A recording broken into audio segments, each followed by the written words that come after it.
memandang beratnya untuk amanat ijtihad dan kemudian juga sulitnya untuk memenuhi kriteria sebagai mujtahid, nah, ini banyak ulama kemudian memilih untuk ikut kepada ulama-ulama sebelumnya. Nah, yang saya tahu ada kelompok yang al-madhabiyah, ada kelompok al-madhabiyah. Ini sekedar sedikit yang saya ketahui.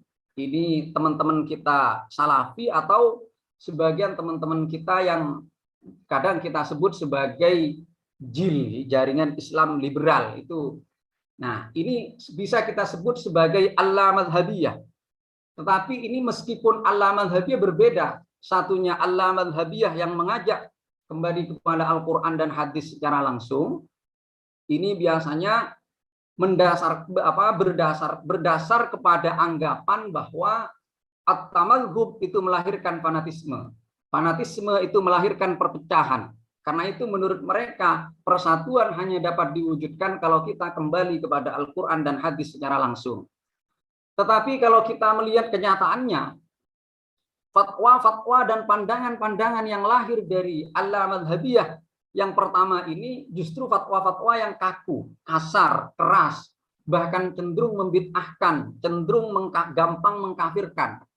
Dan ini jelas berbeda dengan manhaj guru kita Sayyid Abdullah bin Mahfud Al-Haddad. Di dalam bagian yang kedua dari Fatwa Tahumul Mar'ah, itu beliau banyak menjelaskan mengenai masalah tawassul, masalah tabarruk dan istighosah yang oleh kelompok ini biasanya dituduh sebagai syirik. Menurut beliau, at-tawassul wa tabarruk itu bukan saja tidak layak untuk dijadikan dasar untuk mengkafirkan atau mensyirikkan, tetapi lebih dari itu, at-tawassul wa tabarruk itu memiliki dasar pijak yang kuat dari an-nusus asy-syar'iyyah. Nah, maka karena itu di bagian yang kedua itu saya menyimpulkan salah satu manhaj beliau adalah wujub husnudzan bil muslimin. Kita punya kewajiban untuk berhusnudzan kepada orang Islam. Kemudian ada mutasarru fit tabdi wat tadlil wat takfir, tidak terburu-buru, tidak gampang mengkafirkan, mensesatkan. Nah, kemudian juga ada mutakfir bi dzambin, tidak mengkafirkan sebab melakukan suatu dosa. Kita tahu bahwa sebagian dari kelompok itu yang kadang kita sebut dengan khawarijul asr, itu kadang mengkafirkan orang yang tidak menerapkan hukum Islam berdasarkan kepada ayat wa man lam yahkum bima anzalallah faulaika humul kafirun. Ini jelas berbeda dengan manhaj guru kita Sayyid Abdullah. Beliau mengatakan kita tidak boleh melakukan takfir bi dzambin. Takfir itu adalah urusan besar. Karenanya Imam Zarruq mengatakan idkhalu alfi kafirin bisyubhatin fil Islam ahwanu indallahi subhanahu wa ta'ala min ikhraji muslimin wahidin bisyubhatil kufr. Memasukkan 1000 orang kafir ke dalam Islam karena ada kemungkinan, ada syubhat, itu lebih ringan bagi Allah subhanahu wa ta'ala dibanding mengkafirkan, mengeluarkan orang Islam dari Islam alias mengkafirkan karena ada syubhatil kufur. Nah, maka karena itu salah satu manhaj beliau adalah adamut takfir bidzambin. Maka sangat tidak tepat kalau dikatakan bahwa orang yang tidak menerapkan hukum Islam itu dikatakan kafir. Dan ayat yang tadi disampaikan itu kalau kita kaji penafsiran para ulama dari generasi ke generasi, itu diarahkan kepada orang yang ingkar kepada hukum Allah Subhanahu wa taala, bukan orang yang menerapkan. Karena itu ulama membedakan antara masalah iman dengan masalah penerapan. Dalam masalah iman kita harus iman kepada semua hukum yang diturunkan oleh Allah Subhanahu wa taala. Tetapi dalam penerapan ini kata ulama kita juga harus melihat kepada khitab wati. Khitab taklifi tidak boleh dipisahkan dari khitab wati.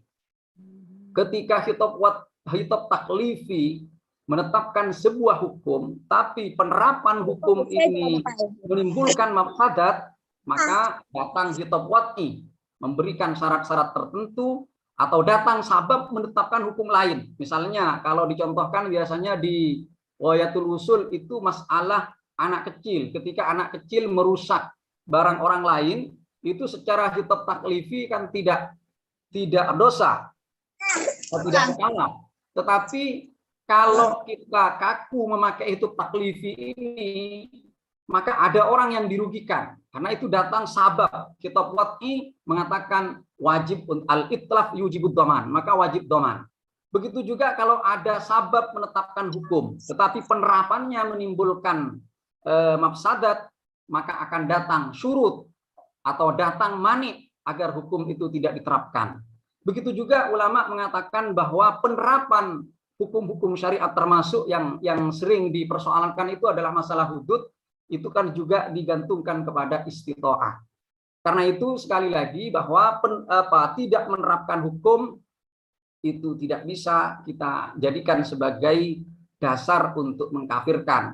Karena tidak menerapkan itu ada banyak alasan, ada kalanya memang tidak mau menerapkan, ini hanya menyebabkan dia fasik, ada kalanya tidak menerapkan itu karena alasan-alasan yang saya sebutkan tadi, karena ada kitab wad'i yang tidak terpenuhi misalnya, maka ini tidak bisa dikatakan fasik. Nah, kembali lagi bahwa As-Sayyid Abdullah bin Mahfud Al-Haddad itu diantara manhajnya adalah wujubu husnudzan bil muslimin, kemudian juga tidak gampang mengkafirkan, tidak gampang mensesatkan, dan tidak mengkafirkan sebab seseorang melakukan dosa.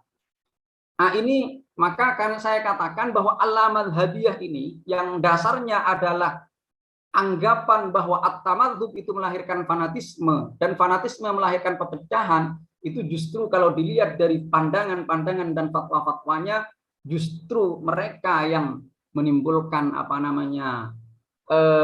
melahirkan, memunculkan pandangan-pandangan yang bisa menyebabkan perpecahan yang lebih parah. Ini al-madhabi yang pertama.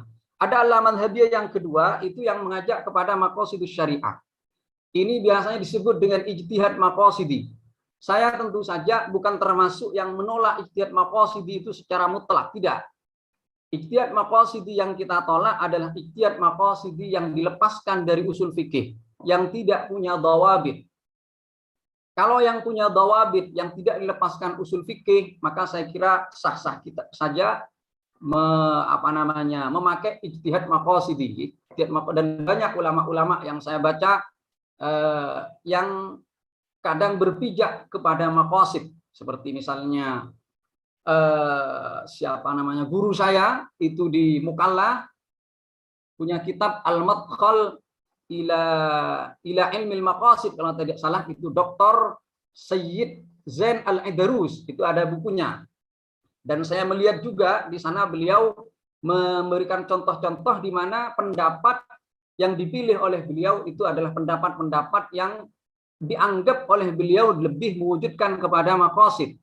Kemudian juga Syekh Ramadan Al-Buti misalnya itu juga bisa dikatakan sebenarnya berpijak kepada maqasid atau maslahah, tetapi yang berdawabit. Makanya beliau menulis dawabitul maslahah fi syariah Islamiyah.